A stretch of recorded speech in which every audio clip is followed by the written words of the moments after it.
Now we have a special segment for you. If you're taking a break for a few years from work, companies are now happy to have you back. A report suggests that companies that have adopted returnship programs are seeing benefits. These programs are, remember, designed to help professionals re-enter the workforce after a career break.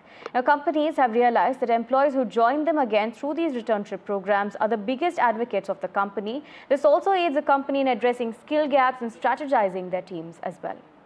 I'm being joined by Madhura Dasgupta Sinha, the founder and CEO of Aspire for Her. I'm also being joined by Ruchita Tandon, Chief Growth Officer of Aspire for Her.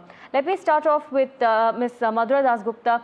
Ma'am, thank you for joining us. Firstly, how can these returnship programs be improved on to benefit both professionals and the company? Well, thank you, Aarti. Thank you for the question. Good morning to all our viewers.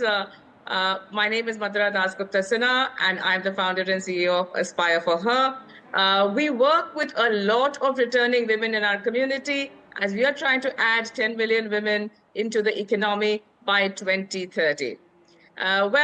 Today we work with a lot of organizations who are wanting to welcome returning women on a career break back into the organizations, back into their folds, because they realize that this is an incredible pool of talent for India. They are knowledgeable, they are experienced, they're raring to go, and they're very, very loyal.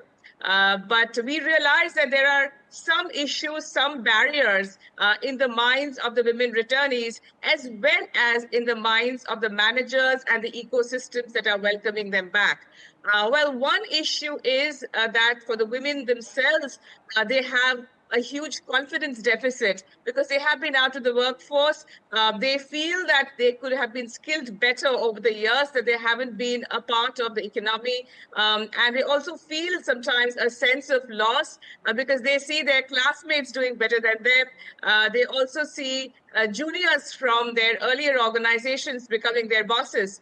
So these are some of the issues, emotional issues that we try to work on as they get back into the workforce. And it's very important to equip them with the right kind of optimism, with the right kind of confidence to get back. For organizations, we feel that there is a need for a sensitization because our country's workforces are still very male-dominated. A lot of them do not understand the challenges that women have gone through as a part of their career break, as they prepare to get back. And it's very important to give them an easy entry back, almost like a bridge, so that it's easy for them to acclimatize back into the workforce. And it's not a sharp change from a routine that they have got sort of inured into. Absolutely. Ms. Tandon, now, not just women, but anybody who is taking a break from work are still skilled professionals. How can they make the best out of these programs? Good morning, Aarti, and good morning to the viewers. Thank you so much for having me here. Good morning, Madhura. Thank you.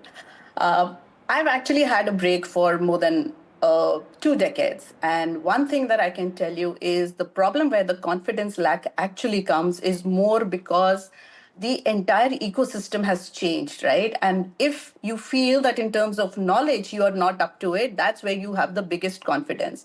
And of course, you've not interacted with people a lot. So talking to people and talking about your interview, your own skills, and probably showcasing yourself is a very big challenge. I would say the one thing that returnees need to do for sure is keep upskilling from time to time. They've made a decision to come back, and I think we need to give them a pat on the shoulders. We need to help them how to upskill and upskill in the relevant areas of today where the jobs are, because just upskilling is not going to help them.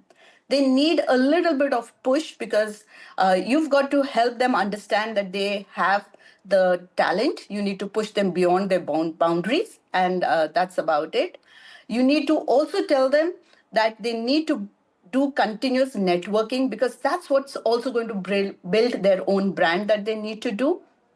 And of course, for the organizations, I think the first thing is, we really appreciate the fact that they are looking out for returnees for their talent. And as Madhura mentioned, one thing that we need to do very, very consciously is going about with sensitization because You need to reinforce the fact to them that they are welcomed. And respect is the first thing in the organization which they are looking for. Respect, irrespective of the skilling gap that they have, respect for what they are, and respect for what they get to the table. Absolutely. Ms. Sinha, now in terms of these roles, they usually start out as temporary contracts or internships, but the conversion rate seems to be high, so it means that it's advantageous for the company as well.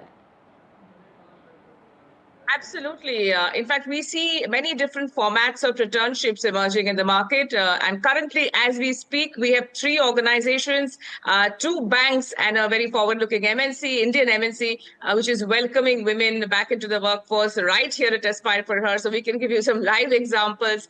In many cases, we do see that the returnship is framed like an internship period, like a period where they do not become permanent employees straight off. And then it's a period of 3 to 6 months through which they are welcomed to understand the organization, welcome to get skilled and trained and understand the kind of jobs that they're supposed to do. This is a very useful period, we would say, because we realize that the returning women get a sense of what lies ahead of them, get a sense of the experiences that they will have, the challenges that they will face, and the potential barriers that they may face once they return full-time into full-time roles. So this is a very interesting period, but incredibly useful for them to get used to the fact that they are ready mentally, physically, emotionally to truly get back into the workforce. Absolutely. Thank you, Ms. Tandon, and thank you, Ms. Sinha, for joining us and sharing your thoughts on this story.